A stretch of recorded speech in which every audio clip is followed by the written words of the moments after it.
Bom, eu acho que o segundo bloco mostrou o quão complexo é o problema orçamentário e a situação que o Brasil vive.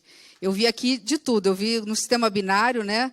0 e 1, 0 e 1, 0 1. Ou seja, alguns pedindo, e corretamente, a responsabilidade fiscal, no entendimento soberano de cada parlamentar de ter uma posição específica sobre a economia, de que temos que conter gastos, controlar gastos, e outros dizendo, olha, o espaço fiscal está curto, nós estamos precisando de recursos para obras, ações, políticas públicas eficientes. Eu queria só fazer um parêntese num geral, né, de quem viveu um pouquinho muito esse país nos últimos 30 anos.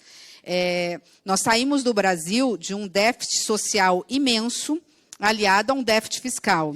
Nós aprovamos, fomos nós que aprovamos, eu e acho que a maioria dos parlamentares aqui, uma PEC da transição, é verdade, que colocou um espaço fiscal de 155 bi no orçamento brasileiro, metade dele, quase que metade, para o Bolsa Família e programas sociais. Então, quando nós vamos estressando esses números, quase 2/3 é social e uma parte dela menor para outras políticas públicas. Fomos nós que entregamos para este governo, eu digo nós porque éramos senadoras, o senador Marcelo Castro não foi o relator da PEC da transição? Foi, né? Não, foi o senador... Foi Alexandre, obrigada, foi o senador Alexandre Silveira e o senador Marcelo foi o autor. Então, assim, nós apresentamos para este governo, estou falando aí das escolas de políticas públicas, começando pelas colocações do deputado Vicentinho, nós colocamos no orçamento, nós parlamentares, para este governo e carimbamos através do orçamento do ano passado. Então, só para deixar claro que este governo está executando o orçamento do ano passado. Se há algum problema, eu também tenho culpa nisso, porque ali eu estava dentro do Congresso Nacional. Só para entender as dificuldades e a complexidade. E um orçamento mais engessado, porque a PEC da transição que injetou 155 já veio com a destinação específica, fruto de um entendimento naquela época do que era necessário e possível. E acho que foi uma PEC da transição necessária e colocou o recurso certo no local certo. Eu, particularmente, acho assim. Claro que, a partir daí, surgiram demandas que são demandas históricas. Eu acompanho a questão da Agência Nacional de Mineração desde a época que eu era senadora. Nós não conseguimos, em 7 meses, com o orçamento do ano passado, tendo um teto de gastos. Vamos lembrar que nós estamos sob a égide de um teto de gastos, estávamos até 15 dias atrás, totalmente furado. Nós estamos engessados. O que nos permitiu 9% de aumento do servidor do ano passado para esse ano foi a PEC da transição. E agora, se não aprovássemos o arcabouço, teríamos que tirar 200 bi. Foi o Congresso Nacional que, corretamente, aprovou esse arcabouço, um pouco mais restritivo do que nós esperávamos. Então, só para a gente repor um pouco aqui a ideia, para avançar nas perguntas mais do que pertinentes de todos os parlamentares. Deputado Lindbergh deu a resposta.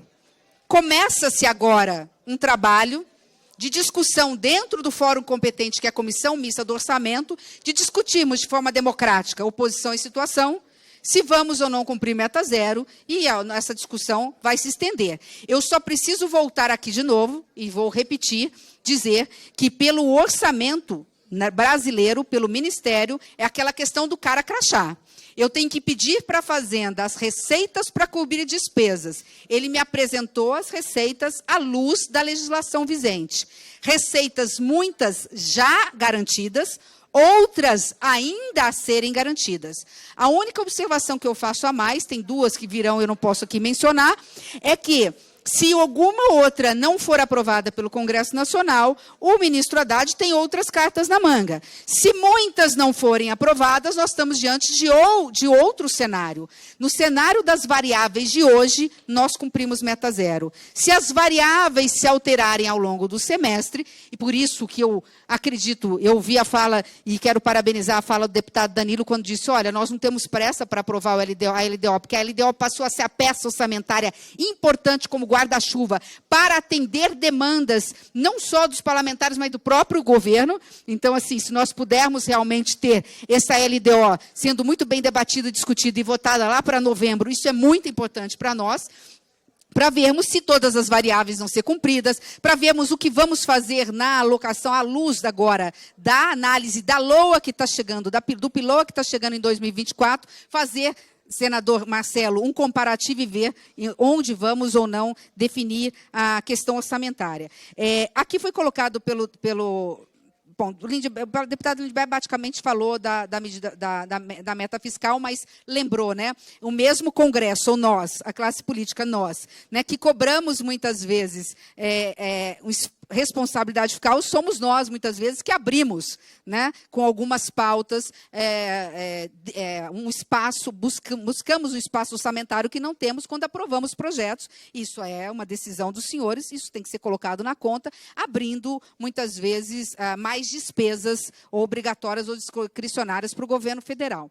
Então, é uma decisão que tem que ser feita pelas senhoras e pelos senhores. Em relação ao deputado Zaratini, eu respondi, são variáveis, o CAF vai ser aprovado, nós vamos aprovar as loterias, vamos aprovar offshore, vamos aprovar taxar os super simples, os super ricos, vamos aprovar duas medidas que ainda virão, teremos dividendos, não teremos dividendos no ano que vem, tudo isso tem que ser colocado para que, de forma soberana, os senhores discutam a questão da meta fiscal. Deputado Gaguinho, eu respondi parcialmente a colocação dele quando ele falou sobre as emendas. Repito, nós estamos trabalhando com orçamento aprovado pelo outro governo e por nós, né? Ali, as emendas impositivas são as emendas individuais e as emendas de bancada, né? As emendas de comissão este ano são discricionárias. Lembrando que nós temos um teto de gasto. Não é querer ou não querer pagar. É ver o que é prioridade ou não era prioridade, e as prioridades nós estamos tendo dificuldade. Porque, repito, nós estamos diante de uma complexidade orçamentária e tributária muito grande. Nós estamos diante de uma regra fiscal que não se sustenta, agora que chegou o arcabouço, tendo demandas sociais correntes diárias, inclusive uma dessas que foi apresentada pelo deputado Gaguinho, que é em relação às comissões de bancada que não saem. Mas, repito, dentro do orçamento, dentro da regra que nós temos hoje, são despesas discricionárias, nós temos uma demanda social muito grande, estamos colocando dentro do possível, esticando esse cobertor da forma como podemos. Mas vou levar todas essas, eu anotei tudo, e tudo que não é só da minha alçada será entregue para a GEL e será entregue para o ministro da Fazenda. E, por fim, eu acho que de tudo que, só para complementar aqui a colocação, que eu comecei pelo deputado Vicentinho, mas ele falou em relação especificamente da ANM e do CEFEM. De novo, é a questão do orçamento restritivo. Nós estamos engessados e eu completo aqui. Até para que possamos discutir de como forma virão essas comissões, essas emendas de comissão, nós dependemos dos 32 bi de despesas condicionadas.